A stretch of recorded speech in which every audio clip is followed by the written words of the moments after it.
Wilayah ludas rentan mengalami erosi tanah dan degradasi jika tidak dikelola dengan baik.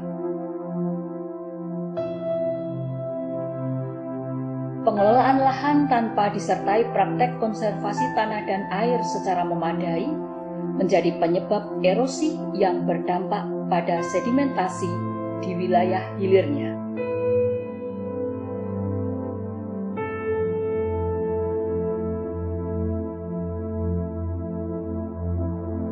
Banyaknya aktor atau pihak yang berkepentingan di dalam das menjadi penyebab perlunya keterpaduan dalam pengelolaan.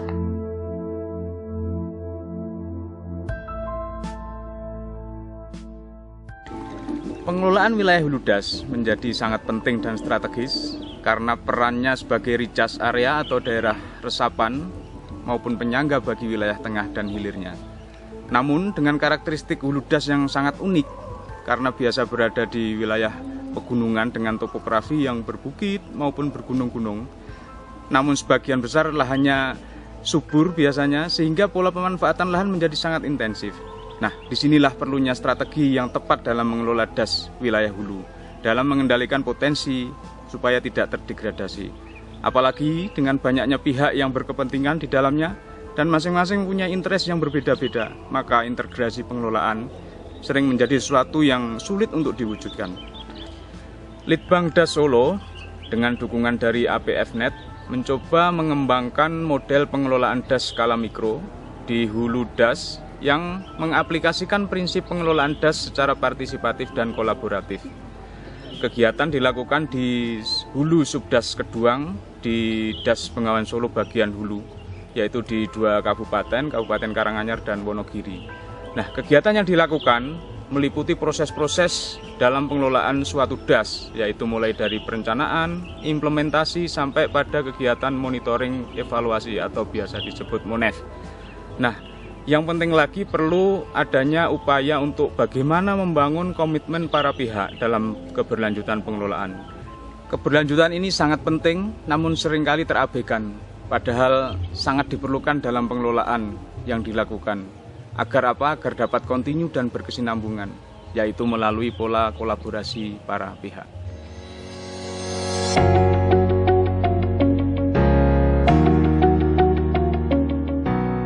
Proses perencanaan diawali dengan pengumpulan data dasar karakteristik das mikro yang berisi potensi dan kerentanan sebagai rambu-rambu dalam pengelolaan das. Rencana pengelolaan partisipatif disusun melalui fokus group discussion bersama masyarakat. FGD meliputi penyamaan persepsi, pembangunan komitmen, evaluasi kondisi lahan masing-masing, perumusan kebutuhan pengelolaan, serta identifikasi peran para pihak.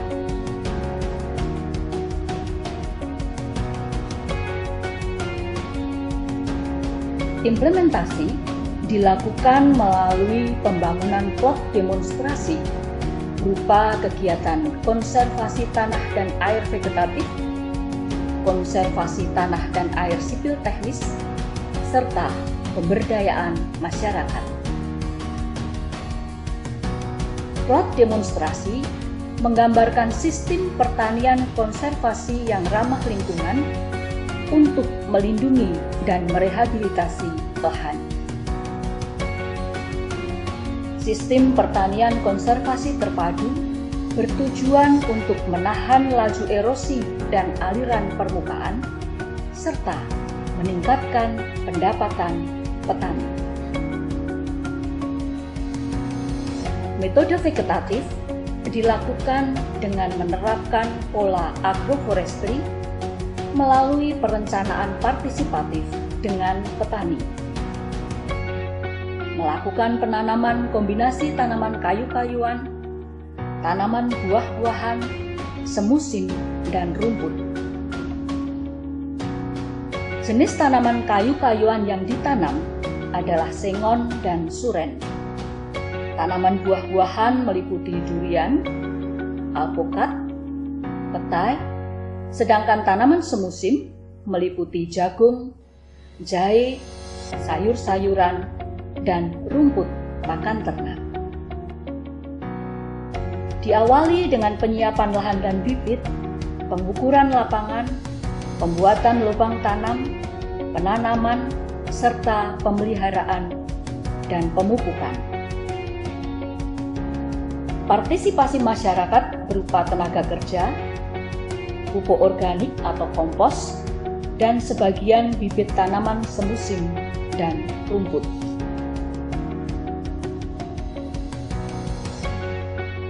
Konservasi tanah dan air sipil teknis dilakukan melalui pembangunan pengendali erosi jurang, yaitu small gully plug dan check dam kecil.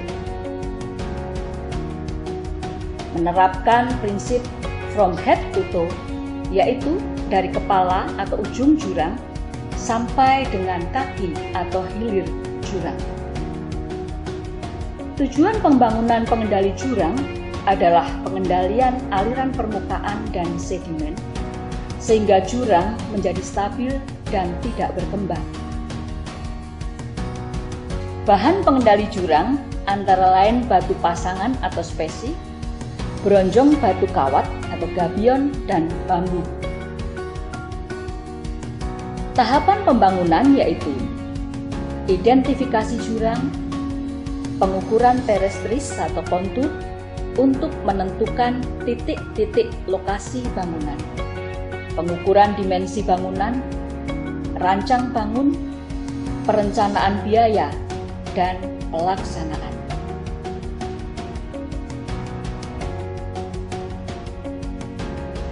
Pemberdayaan masyarakat dilakukan melalui pelatihan-pelatihan serta studi banding yang diikuti oleh kelompok tani peserta Demplot.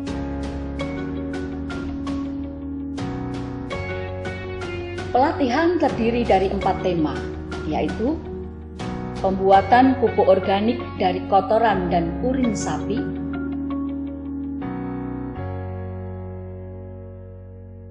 pembuatan pestisida organik dari bahan-bahan lokal,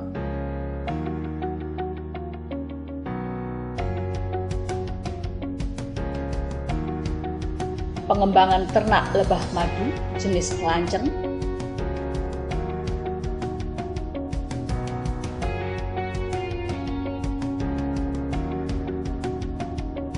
pembuatan pengendali erosi jurang kecil berbahan bambu.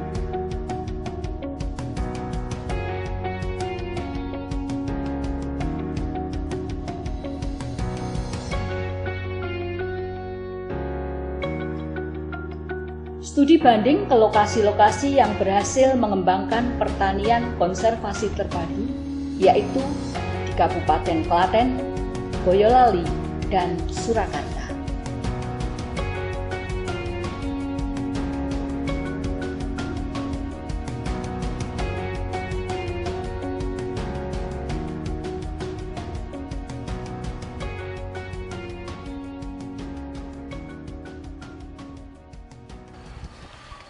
Kami petani Desa Wonokeling merasa senang atas kehadiran Litbangdas Solo yang melakukan kegiatan di desa kami. Kegiatannya meliputi penanaman pohon, pembuatan bangunan konservasi tanah, pelatihan-pelatihan kepada kelompok tani. Kami menjadi tahu cara pengelola lahan yang benar. Alhamdulillah kegiatan-kegiatan yang diajarkan Litbangdas Solo sudah berdampak, di antaranya ada petani yang sudah mempraktekkan sendiri, ada juga bantuan dari instansi lain seperti persemaian dan bangunan konservasi tanah dari Dinas Kehutanan. Harapan kami pengelolaan lahan yang baik ini akan berlanjut terus. Banyak pihak yang akan terus memberikan bantuan, bimbingan, dan pendampingan kepada masyarakat, sehingga masyarakat petani menjadi lebih mandiri. Workshop menghasilkan kesepakatan dan komitmen bersama untuk mendukung kegiatan rehabilitasi Wildas Solo sesuai dengan tugas pokok dan fungsi masing-masing lembaga.